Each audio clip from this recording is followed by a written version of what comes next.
We're at the last verse in the first chapter of Genesis, and here we go. Then God saw everything that he had made, and indeed it was very good. So the evening and the morning were the sixth day. So God has been creating, he's been working, completing a task. And when he finished his task, he did what any builder does, any worker, any artist. He stepped back to take a look at it. He surveyed it, assessed it, judged it. Now, when we started, I made the comment that whenever I read a text, the first thing I ask myself is, what does this text teach me about God? In the first verse of Genesis, for example, in the short sentence, in the beginning, God created the heavens and the earth, we learn that God is eternal and that he is holy and that he is outside of everything that is. He is apart from it, separate from it.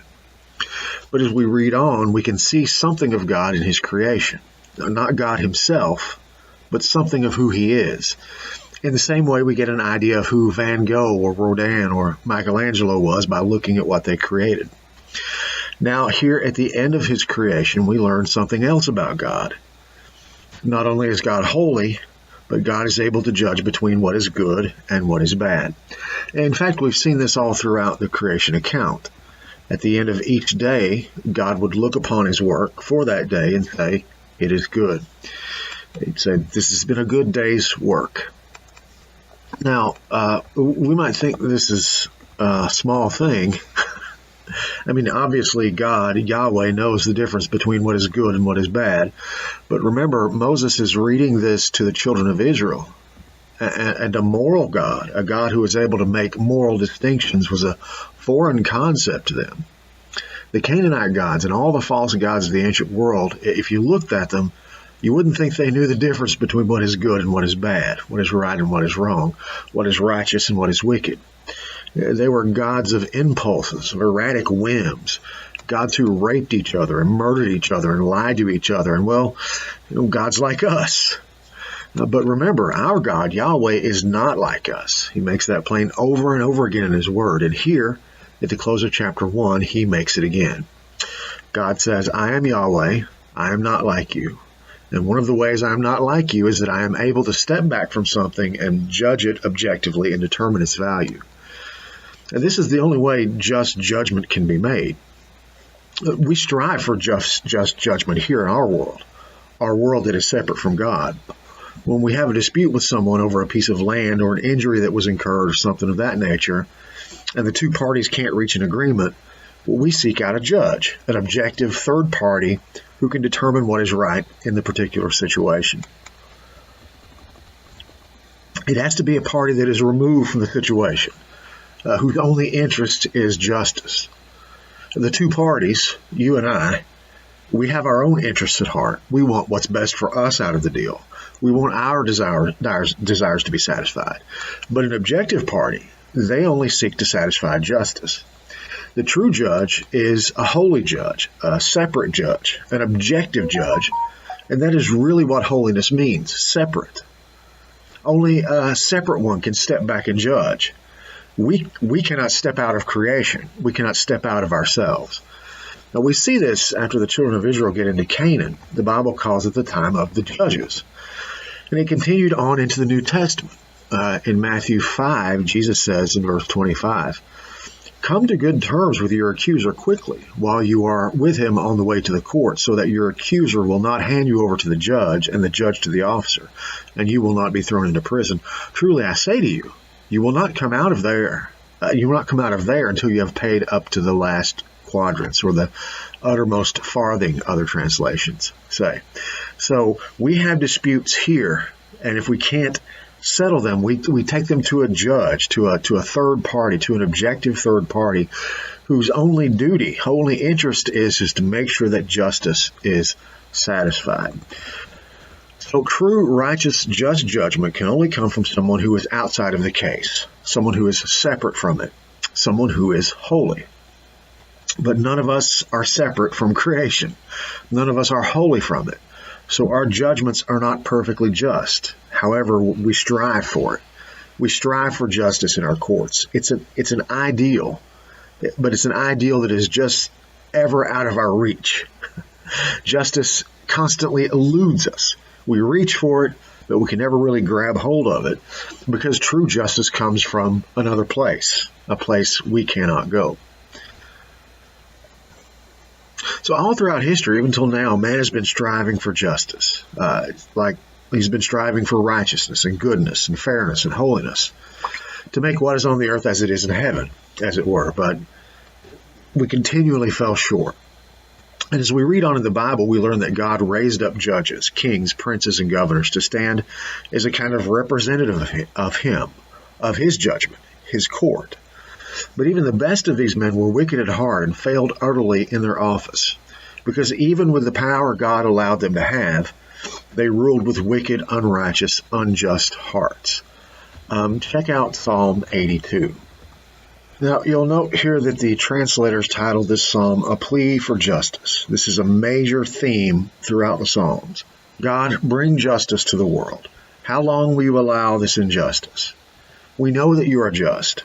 We know that you see all. We know that when you created the heavens and the earth, you stepped back and judged it and said it was very good.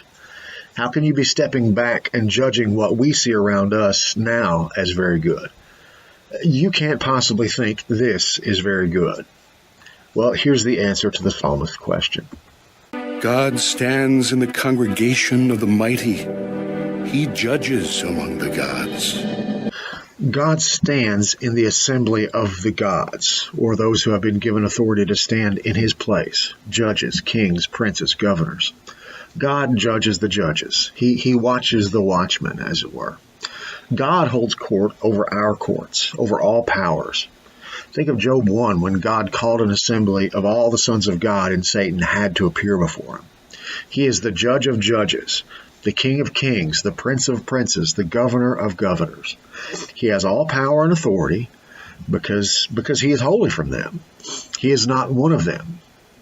In the same way the judges here on the earth could judge the people because they were not one of the people, so to speak, so God can judge the judges because he is not one of them. So what is God's judgment when he looks down upon the judges of the psalmist's day?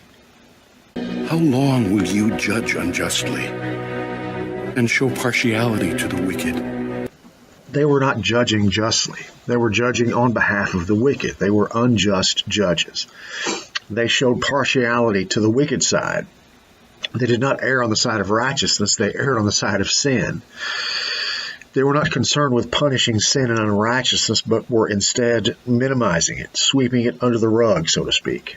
They were not concerned with satisfying justice, but with satisfying evil. They're like the judges described in Proverbs 17:15, one who justifies the wicked and one who condemns the righteous. Both of them alike are an abomination to the Lord.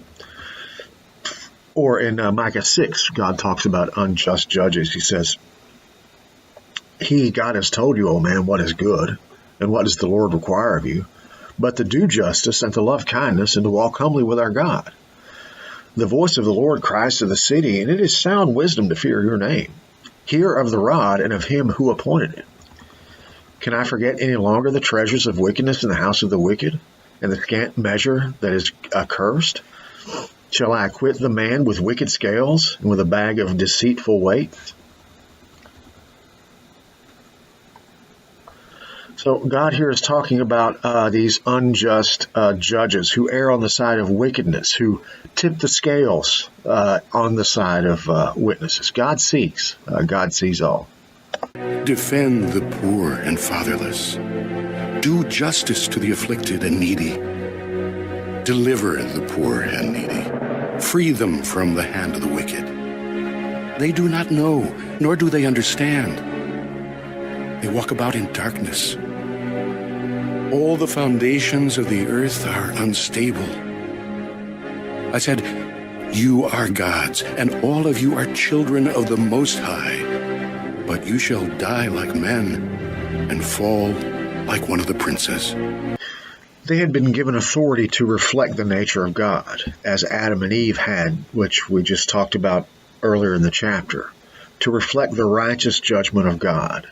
But like all men, they failed.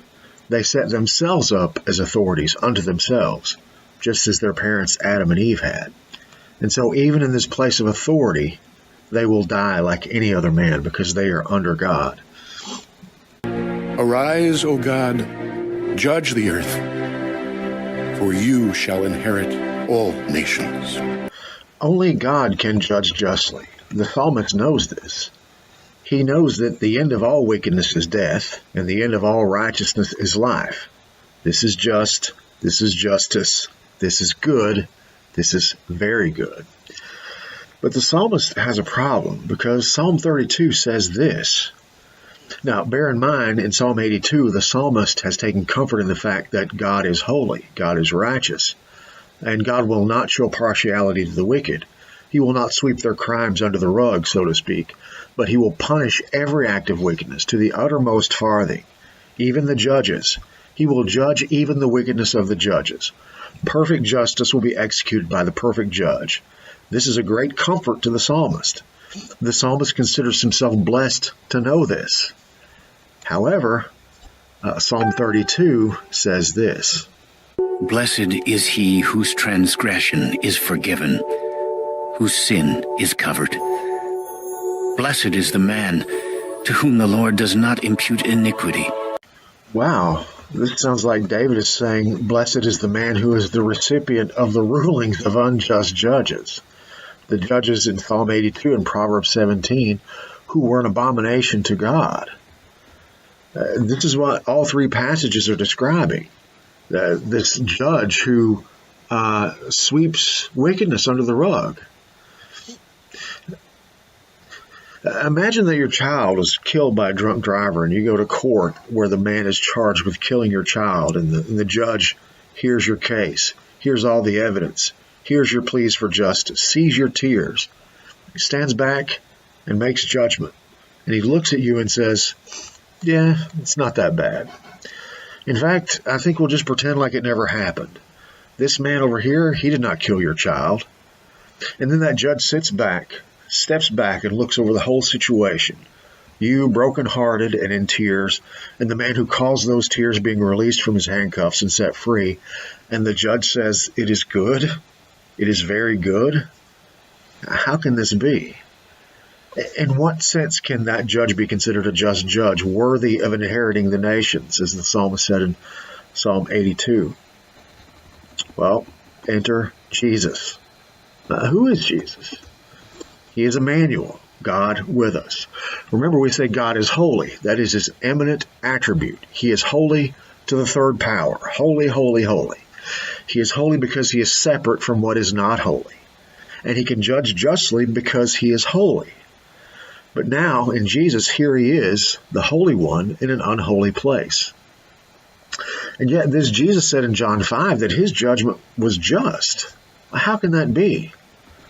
Well, only what is separate can determine what is just, but he is no longer separate. He is no longer separate, but he is still holy. How can this be? How can what is with us be at the same time separate from us? How can one who is of us also be not one of us? How can one who is with us be at the same time not with us? How can what is from us be at the same time not from us? This is Jesus, the Scripture says. The Scripture says this over and over again. He is the Son of Man. He is the Son of God. Unto you a child is born. Unto you a son is given. Fully God and fully man. The fullness of God took on the fullness of human flesh. So, question. How did the Holy One become one of us? How did the Holy One become one of the unholy ones without himself becoming unholy? Well, let me ask you another question. We know from Scripture that Jesus never sinned, but was it possible for Jesus to have sinned? Did he have an edge on us in some way? That we might look at him and say, yeah, Jesus never sinned, but he wasn't able to sin because he's God. Well, Jesus most certainly had the capacity to sin, otherwise Hebrews 4:14 through 15 makes no sense. The writer says, therefore, since we have a great high priest who has passed through the heavens, Jesus, the Son of God, let's hold firmly to our confession. For we do not have a high priest who cannot sympathize with our weaknesses, but one who has been tempted in all things just as we are, yet without sin. So it was very possible for Jesus to have sinned, yet he did not. Now, we hear that and think, impossible. No one could do that. No one could go their entire life without sinning. Well, yes, it is impossible, but it is possible. All things are possible with God. This is an impossible gospel, I tell you. Impossible. And yet, here we all are, saved by it. So let's think of it this way. Jesus was holy by nature, but he was also holy by active volition. God is holy by nature. He is sinless because he is holy, utterly separate, utterly different. I mean, think about it. What sin could God in heaven commit? Who could he murder? He's the giver of all life. If he kills someone, he's only taking from them what already belongs to him. What could he steal? He owns everything. Who could he slander? Who could he worship? What could he possibly covet? Of whom could he be envious? What impure thought could he have? But now, in Jesus, the Holy One is here as one of us, and yet he remains holy. How so? By being perfectly obedient to God. And one of the ways he was obedient was he operated in the capacity of a just judge. He says in John 5 that Jesus' judgment is just. Why? Well, John 5, verse 30, I can do nothing on my own. As I hear, I judge, and my judgment is just, because I seek not my own will, but the will of him who sent me. Earlier in that chapter, verses 26 through 27, for as the Father has life in himself, so he has granted the Son also to have life in himself. And he has given him authority to execute judgment because he is the Son of Man. John 12:48. The one who rejects me and does not receive my words has a judge. The word that I have spoken will judge him on the last day, because he spoke the words of God. He obeyed the Father and spoke the words that he gave him. John 8:15 through 16, you judge according to the flesh. I judge no one. Yet even if I do judge, my judgment is true. For it is not I alone who judge, but I and the Father who sent me. So Jesus was able to walk the earth as a holy judge, one who is separate from us, but at the same time with us. One who could judge justly because he is here as the Son of Man and also here as the Son of God. God has given all judgment to the Son because he is worthy of it. He is capable of making just judgments. He can inherit the nations that were given to the sons of God in Psalm 32 because he demonstrated that he is the Son of God by obeying God perfectly in all things. He was able to execute the judgment of God in heaven by the hand of a man here on this earth. This is why 3 times God looked down upon Jesus from heaven and judged him in the sight of all creation. 3 times he thundered from heaven, this is my beloved Son, in whom I am well pleased. He is good. He is very good. But then in the Gospels, we find that the perfect judge was himself judged by an imperfect creation. What was holy was judged by what was unholy. The creature is judging the Creator. What was very good was judged by what was very bad. What was just was judged by what was unjust. He was hauled before a kangaroo court, and witnesses lied about him, and the whole thing was a mockery of justice. And the just one was condemned, the holy one brutalized by unholy men, the pure one nailed to a shameful cross. This was not right. This was not very good. This was not good at all. Anyone with eyes could see that. Even Pilate saw it. This is not good.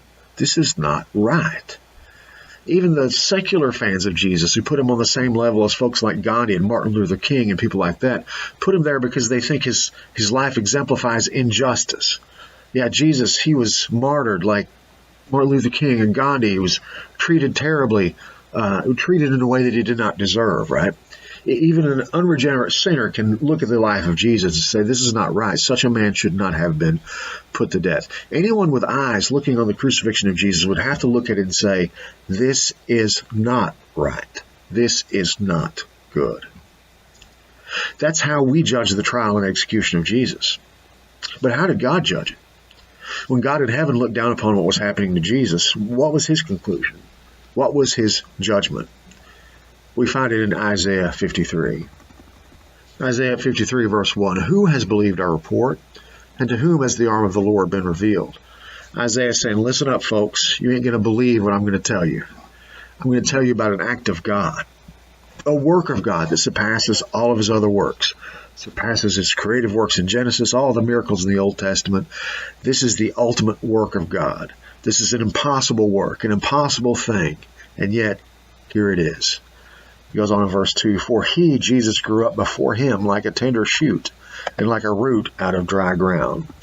Jesus grew up before him, before God, as the plants in creation did. Remember, God created and the plants came up, the animals came to life, and life came up.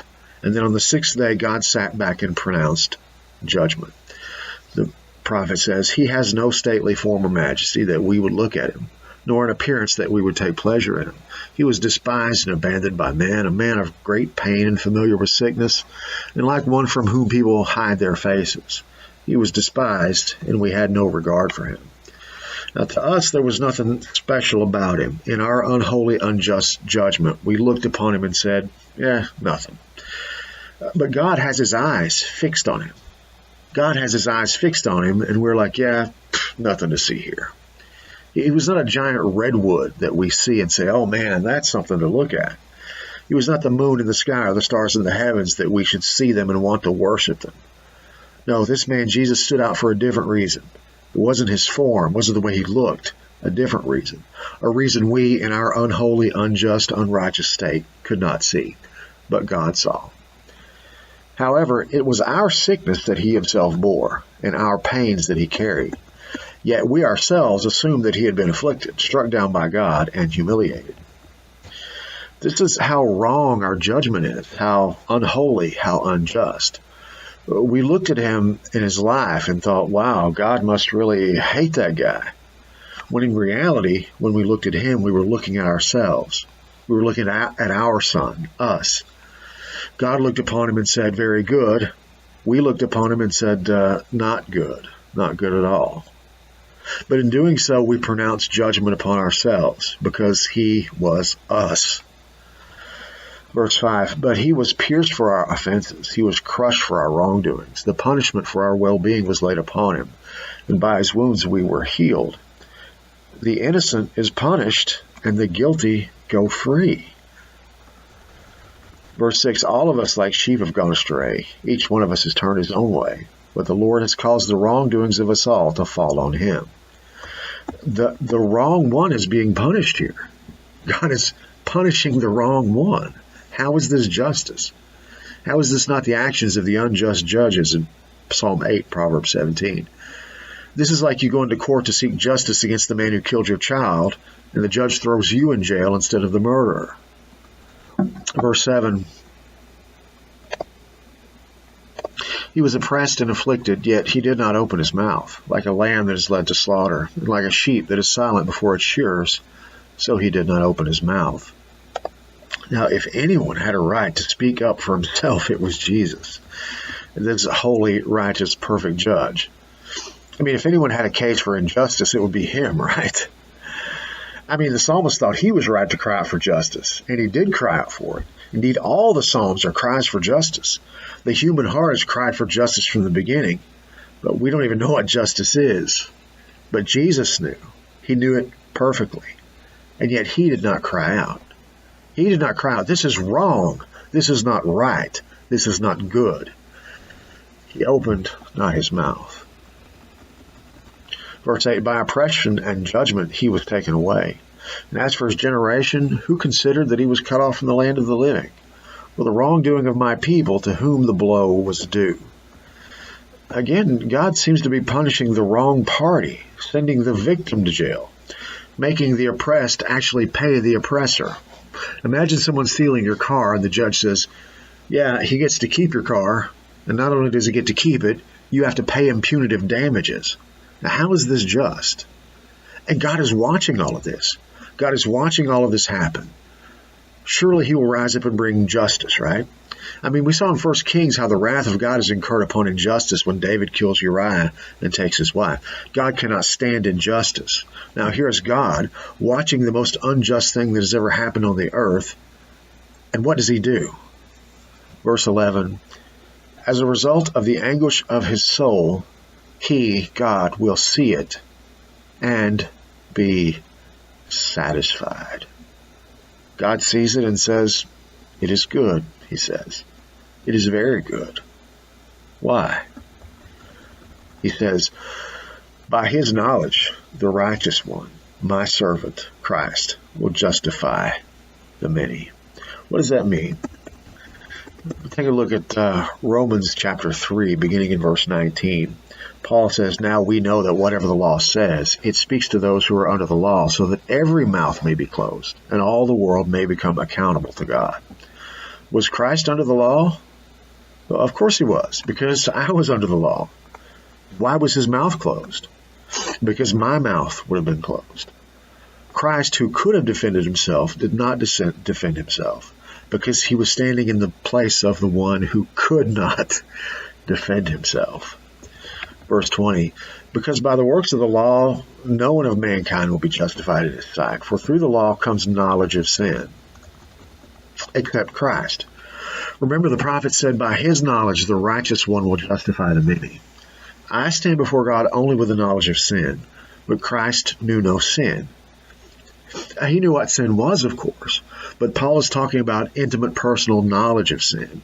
The law causes us to recognize sin in ourselves, but the law caused Jesus to recognize God.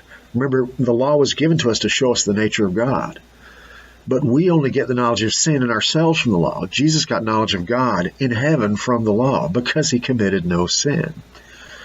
Verse 21, "But now, apart from the law, the righteousness of God has been revealed, being witnessed by the law and the prophets."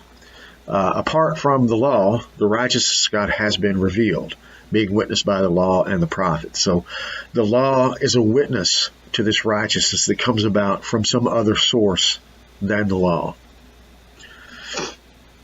"But it is the righteousness of God through faith in Jesus Christ for all those who believe, for there is no distinction. For all have sinned and fall short of the glory of God, being justified as a gift by his grace through the redemption which is in Christ Jesus, whom God displayed publicly as a propitiation in his blood through faith.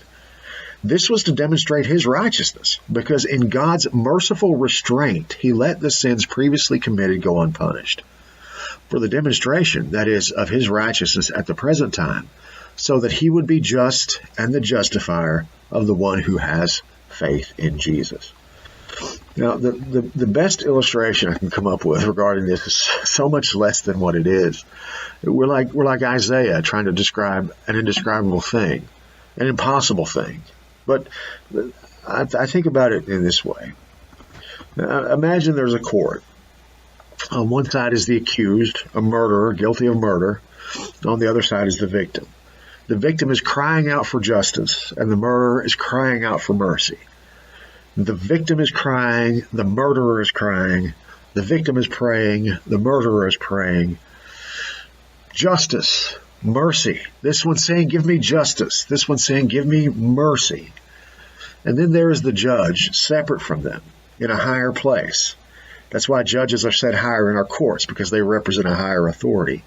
And he has on his robes, his courtly robes. The two parties crying out for justice and mercy they're not dressed like the judge. They're wearing regular clothes.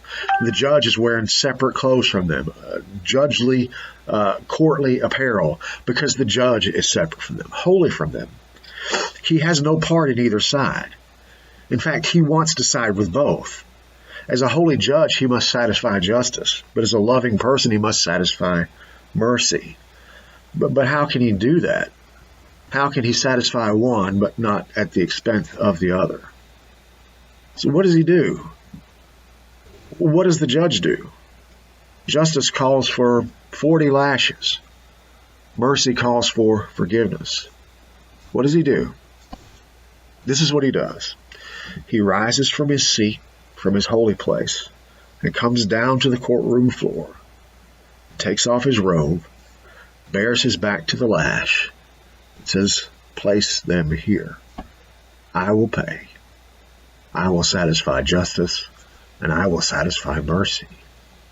This is what Christ, the righteous judge, did for us.